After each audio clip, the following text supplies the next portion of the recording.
En el patio de atrás. Hola, bienvenido, acompáñame a conocer una nueva historia. Que seguro nos hará pensar si en verdad estamos a salvo. Yo soy el señor D. Y esto es, En el patio de atrás, comenzamos.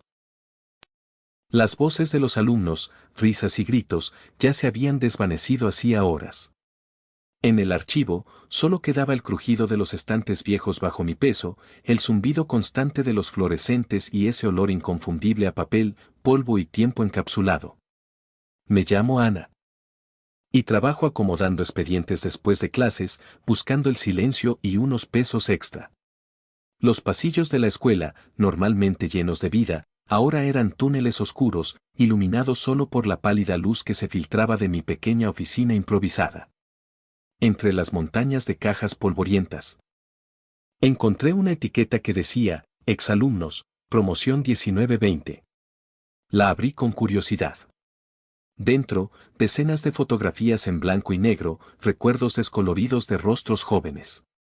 Una en particular llamó mi atención, un grupo de estudiantes sonrientes, de pie frente a un árbol enorme, con un sol brillante proyectando sombras nítidas. La dejé sobre el escritorio, pensando en la vida que alguna vez llenó esos pasillos, y fui por más cajas, más historias silenciosas. Al regresar, mi mirada se posó de nuevo en la foto. Había algo distinto. La sombra del árbol, esa que antes era nítida y definida, ahora parecía más densa, como si una mancha de tinta se hubiera expandido sobre la imagen. Me acerqué, la examiné bajo la luz de la lámpara. Era absurdo, una locura, pero juro que antes el sol le daba de otra manera, más directa, más alegre. Mi mente debe estar jugándome una broma, pensé, agotada. Le di la vuelta a la fotografía, boca abajo, intentando ignorar la punzada de inquietud. Pero la imagen ya estaba allí, esperando pacientemente que nadie la viera para manifestarse por completo. La inquietud del día anterior me había seguido a casa, un zumbido bajo en la parte posterior de mi mente. Al día siguiente, apenas entré al archivo, mis ojos buscaron la fotografía. La saqué del cajón donde la había guardado boca abajo. Esta vez, no era una sombra más densa. Ahora, uno de los estudiantes. El que estaba más a la izquierda, tenía una mancha oscura y difusa sobre el rostro, como si alguien hubiera intentado borrarlo, pero con el tiempo. Mi pulso se aceleró. La guardé de nuevo, más profundo, intentando racionalizarlo como un defecto del papel, el inexorable paso del tiempo. La humedad o la mala calidad de la impresión. No podía ser otra cosa. Mientras ordenaba expedientes, el silencio se rompió. Escuché un susurro tenue, casi imperceptible, como el roce de dos hojas de papel. Lo ignoré, pensando que era el viento que se colaba por alguna ventana mal cerrada, o mi imaginación, hiperactiva por el cansancio. Pero no era el viento. Más tarde, al salir de la oficina para ir al baño por el pasillo principal, la escuché de nuevo, esta vez más clara, inconfundible, articulando mi nombre, Ana. Me detuve en seco, el corazón latiéndome con fuerza contra las costillas. La voz venía de un salón con la puerta entreabierta, el aula de música. Sabía, con una certeza helada, que no había nadie allí. Era la única persona en la escuela, como cada noche. No respondí. El silencio espeso me envolvió de nuevo, pero ahora se sentía cargado, denso. La inquietud se anidó, pesada, en mi estómago, como una piedra. El patrón ya había comenzado, y la voz, esa que no tenía cuerpo, sabía exactamente cómo llamar mi atención.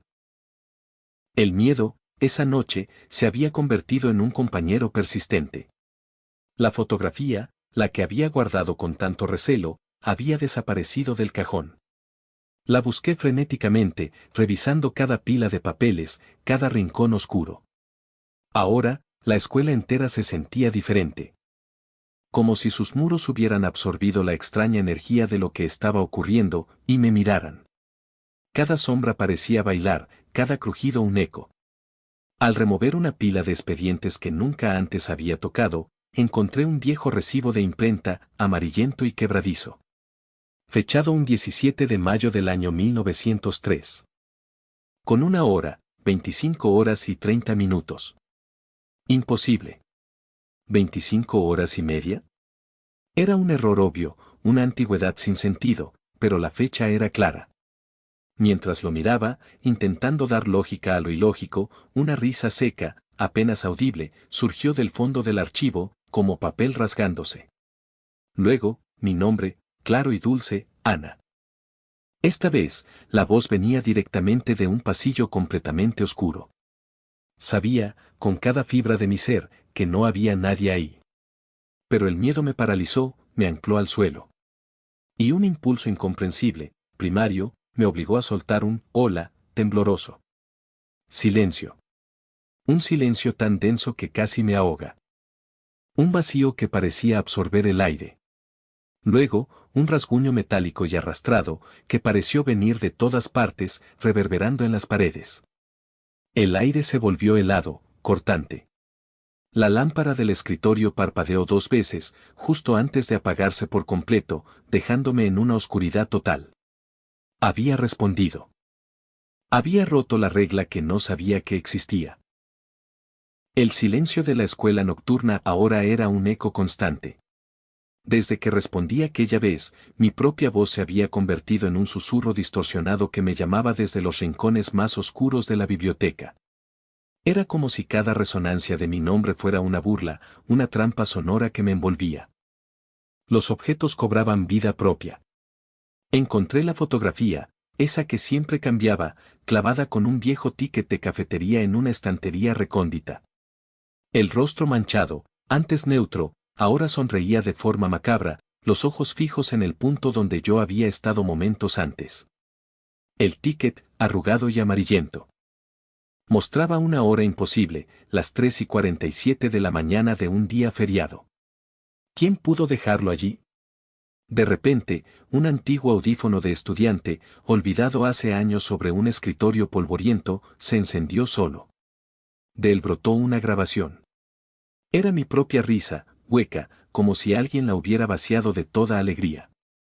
Intenté ignorarlo, seguir con mi trabajo de inventario, pero cada susurro parecía burlarse, imitar mis propios gestos cuando creía estar sola. Si me rascaba la nuca, un crujido idéntico resonaba en las sombras. Si suspiraba, un aliento frío respondía. Los patrones se hicieron evidentes. La foto cambiaba al dejarla sola. La voz aparecía cuando estaba en un lugar vacío. El horror, comprendí, empezaba a alimentarse de mi atención, de mis reacciones. Entendí la regla, clara como el agua helada, si te llama, no respondas. Pero el pánico me hacía dudar de todo. La evidencia estaba allí. En cada ritual moderno que la entidad aprovechaba, el ticket, la grabación, el eco de mi propia voz distorsionada. Un juego perverso, y yo apenas estaba empezando a entender las reglas. La fotografía original, la pequeña, había desaparecido de nuevo de la biblioteca. Pero la inquietud no. Ahora, los imponentes retratos de los antiguos directores y fundadores, esos que colgaban en el pasillo principal y a los que nunca prestaba atención, parecían estar ligeramente girados. Como si alguien los hubiera tocado. Al pasar junto a ellos, juro que los ojos de un viejo fundador, en un cuadro imponente, me siguieron. Un movimiento sutil, apenas perceptible, pero innegable. No había nada a su alrededor, solo el silencio pesado de la escuela. La rutina se desdibujaba. Las puertas que siempre cerraba con llave, ahora aparecían abiertas. Mis cosas estaban movidas, la taza de café, mi libreta. Era personal. La entidad no solo me observaba, jugaba conmigo. Decidí que debía registrarlo todo. Saqué mi teléfono y grabé una nota de voz, describiendo cada detalle, la regla, la foto. Los susurros, los cuadros. Quería tener una prueba, algo tangible. Al revisar la grabación, mi corazón se detuvo. Entre mis palabras, escuché una interferencia. Luego, una voz gutural, entrecortada y distorsionada, que repetía mi nombre en un bucle macabro. Era mi voz, sí, pero torcida, como un reflejo en agua oscura. La entidad se deleitaba en mi miedo, en cada reacción, en cada escalofrío que me recorría la espalda. Mi atención era su alimento. El juego se estaba volviendo más peligroso, cada vez más cerca, y sentía que la escuela entera se estrechaba a mi alrededor, respirando conmigo. No pude más. El terror de la escuela era insoportable, una jaula que se cerraba a mi alrededor. Decidí huir. Dejar mi trabajo, no volver nunca más. Corrí por los pasillos, el eco de mis pasos resonando junto a los susurros que, imaginaba, se burlaban de mi desesperación. Abrí la pesada puerta principal y salí a la calle, el corazón latiéndome con fuerza en el pecho. El aire frío de la noche fue un golpe en la cara, un falso alivio. Creí que lo peor había quedado atrás, que había roto el patrón al simplemente marcharme, al no alimentar más su juego perverso. Sentí una punzada de esperanza, fugaz pero intensa, mientras me alejaba de la imponente silueta del edificio. Respiré hondo, intentando borrar el hedor a polvo y humedad que se me había pegado a la piel. Pero mientras caminaba por la calle desierta, la luna solitaria como única testigo, miré mi teléfono. No busqué nada en particular, solo la necesidad de una distracción. Y allí estaba. Un mensaje de voz desconocido. Lo abrí. Era mi nombre, susurrado con una voz que sabía que no era mía, pero que sonaba con mi timbre, mi entonación, mi propio aliento. Me sentí mareada, el mundo giró a mi alrededor. Mis piernas flaquearon y me desplomé en el asfalto frío. La última imagen antes de la oscuridad fue un destello blanco y azul, una luz que se acercaba a toda velocidad. Un camión me golpeó mientras cruzaba, aturdida, la cabeza zumbando con el mensaje. El dolor fue inmenso, crudo, pero la voz seguía en mi cabeza. Ininterrumpida, repitiendo mi nombre. Pensé que la escuela era la jaula, que escapar de ella era mi libertad.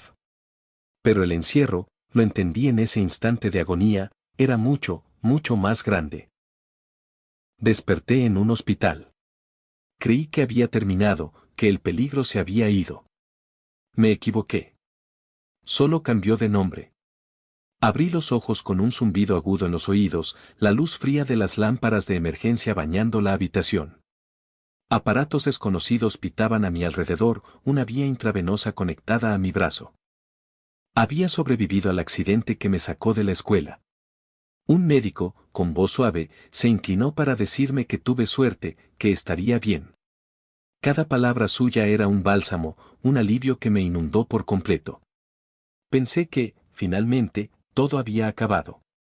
Miré hacia la mesita de noche, esperando encontrar mi teléfono o alguna pertenencia familiar. Allí, entre un recibo médico y mis otras cosas, estaba la fotografía. No era la que recordaba del archivo, ni la que había encontrado en el pasillo. Era una nueva. Mostraba mi figura, recostada en esta misma cama, pero con una mancha oscura, difusa, justo sobre mi rostro. No era un moretón del impacto, no era la suciedad de la escuela.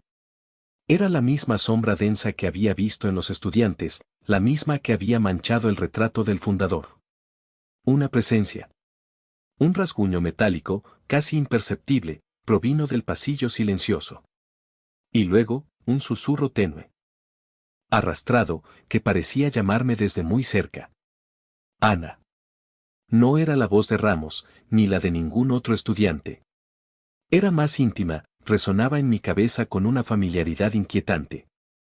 Ahí fue cuando lo comprendí. Esa voz no venía de afuera, era parte de mí ahora, parte de mi convalecencia, de mi recuperación. El hospital no era el escenario de la amenaza, no, mi propia mente, mi propia existencia, se habían convertido en su nuevo archivo. El alivio que sentí al despertar era falso. Creí que había escapado, pero la amenaza no estaba en la escuela. La amenaza era yo. Nunca más, juré. Volvería a responder a mi nombre si lo escuchaba sin una fuente visible. Pero la entidad ya había ganado. Se había instalado, silenciosa y paciente, en los rincones más íntimos de mi conciencia, esperando su momento. El recibo médico, por cierto, tenía una fecha de alta imposible, 3 días antes de mi ingreso. Una pequeña cortesía del archivo. ¿Por porque a veces lo peor no está bajo la cama, está en el patio de atrás.